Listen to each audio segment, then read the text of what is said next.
They are things. Boy, and you could be a woman, you could be a used car. At that time, you know, it would matter not. In his case, when he needed it, there was a woman present, and he raped her. When he needed it, there was a man present, so he raped him. At that point, no matter later, if you look back at it and say, that was a human being I was dealing with, at that instant, it was an object. The best advice we can give to women is to be aware that the possibility exists that they could be raped, and to try to avoid the situation where they are vulnerable to this type of an attack. The independent investigation has concluded that Governor Andrew Cuomo sexually harassed multiple women, and in doing so violated federal and state law. Governor Andrew Cuomo sexually harassed current and former New York State employees by engaging in unwelcome and non-consensual touching and making numerous offensive comments of a suggestive and sexual nature that created a hostile work environment for women. Knock, knock. Who's there? Rape joke. Rape joke? Rape joke who? Rape joke who's not fucking funny.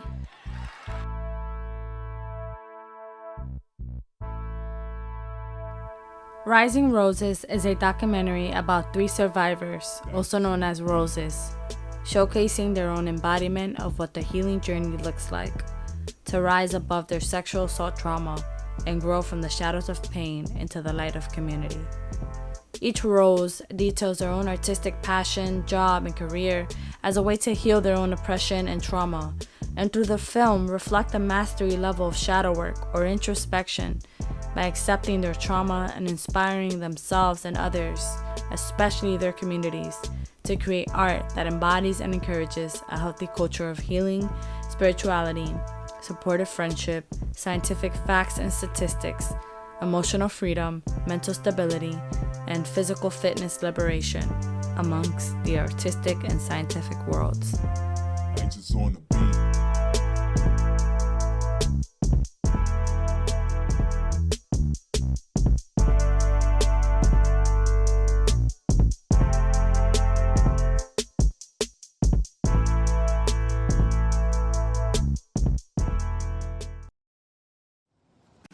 Hi, my name is Sydney King, and I teach English at South Brooklyn Community High School. And what does the Phoenix represent to you?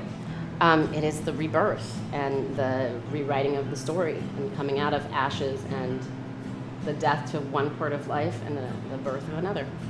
I got this when I turned 40, and that was, I had just gotten through a time in a mental hospital, and I'd been given a bipolar diagnosis. It was also really a spiritual awakening, and so I kind of reject that diagnosis and the whole medical system that gives it, and decided to mark that on my body with a phoenix. That's amazing. I have a series of questions that I would like to ask you about sexual assault. Okay. Is that okay? Please. I don't know that very many women have escaped into their almost 50th year without experiencing some level of sexual assault. The person that I was after sexual assault was someone who became outspoken and someone who actually became a little too free-flowing.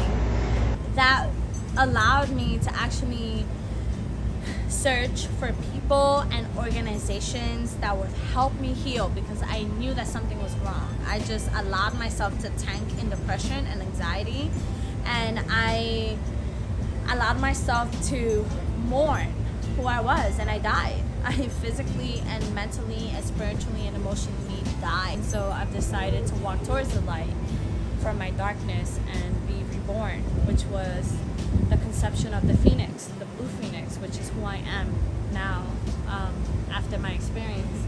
I believe that turning my pain into strength has really fueled my passion, which is to make films, to be a filmmaker, to be a writer, to be a mentor. I just looked at the Me Too movement, and that happened a few years ago, and all of us came out with our stories, and I found out all these stories about friends of mine. I don't think I have a friend that doesn't have at least some level, whether it's harassment or actual rape, My own story is I was date raped in college and didn't know that that was what it was until I took an introduction to feminism class. So I was hanging out with friends in college in a dorm, and we were drinking, and I knew I had too much. So I left that dorm room and went down to my dorm room and locked the door and went to bed.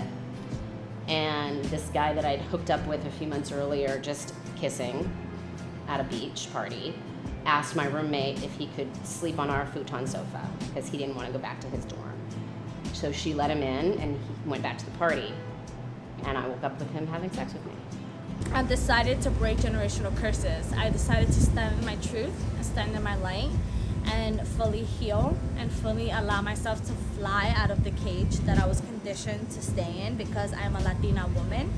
And I believe studying my expression and giving myself the chance to create art and be a creator and just express the ideas inside of me has allowed me to free myself.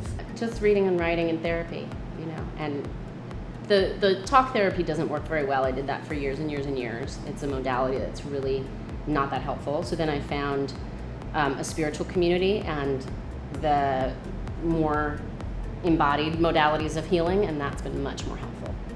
You don't trust people very easily. I worry a lot about my daughter and what her future holds. I try and teach her that her body is hers. I loved when she was 4 and the Me Too movement was happening and we went to the Women's March and we're chanting "My body, my choice" in the street, and she decided that that meant she didn't have to take a nap anymore. And I was like, you're correct. You know what I mean? Like, your body, your choice. If you don't feel like you need a nap anymore, then I guess you don't. I know how this has all affected me, and without affording myself grace, I would still be in very dark places. I was drinking a lot, the other person was drinking a lot, the woman was drinking a lot, and we had a sexual encounter. And a year later, she would say that I assaulted her. I think about those situations, and I think about what I was thinking or what was going through my head regarding what's okay and what's not okay.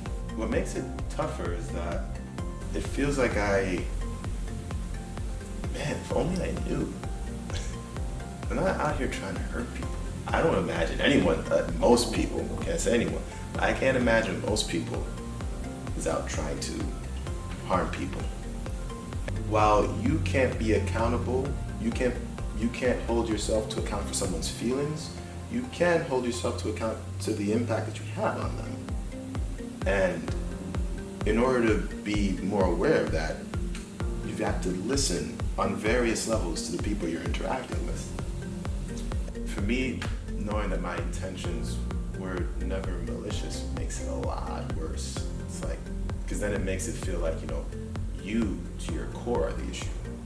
At first, I didn't want to do this interview on camera because I felt ashamed of my story, but now I've decided that I am ready to be on camera and show my face and tell my story because there are hundreds and thousands and millions of other girls around the world who go through the same experience, if not worse. And I want to be that voice for them because it took me so long and so much and so much heart and blood and sweat and tears to be here right now and confront you, to confront all the shadows so I can live in my light. And for that, I will not be unapologetic.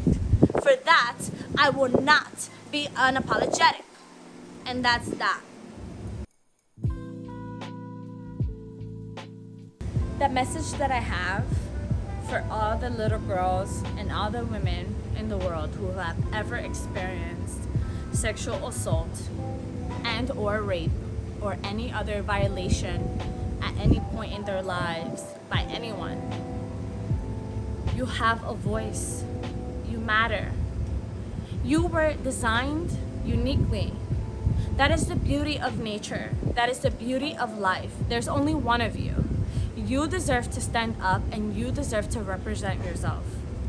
It's a journey, and it's not maybe ever going to be over, and that's okay. It gets easier the more you do it, the more you open. But don't look for there is no place of I am healed. there's only I am healing.